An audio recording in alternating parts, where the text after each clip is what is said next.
I'm I hearing presume them. they were like the Beatles a bit as much as they wrote stuff and covered stuff, didn't they? Like the Beatles, but better. Can I say, actually, my mum hates the the Beatles. Beatles. My mum hates the Let's touch Beatles. upon that because I've always preferred the Beatles to the Stones. Okay. So, Are we going? Done? so okay, briefly, without us getting into too much, why would you say the Stones are better than the Beatles? So to me, I realise if there is a comment section for this podcast, I'm going to take some heat for this. To me, the Beatles wrote pop songs and jingles. The Rolling Stones wrote Gimme Shelter, Honky Tonk Woman. There was an edge to the Rolling Stones that the Beatles simply didn't have. You can't deny the craftsmanship of Beatles songwriting and melodies comparable to the Everly Brothers and stuff like that. But the Rolling Stones had something entirely different.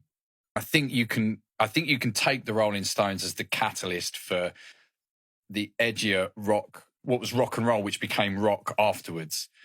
You can trace all that back to the Rolling Stones and then Chuck Berry, Elvis Presley, and the Muddy Waters and the guys who came And it's before interesting, that. actually, because I had Basil Mead in as a guest. He's founded the London Community Gospel Choir.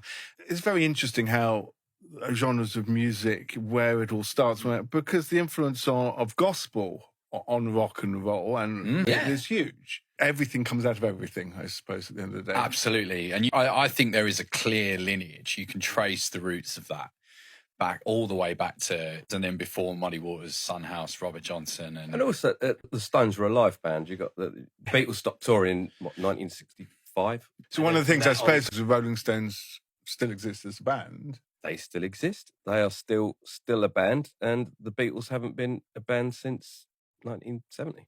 it makes you wonder, I suppose, what they would have done. But I mean, when you look, still think their songs are better, but never mind. My God. I don't know how to help you, Adam, to be honest. It's variety.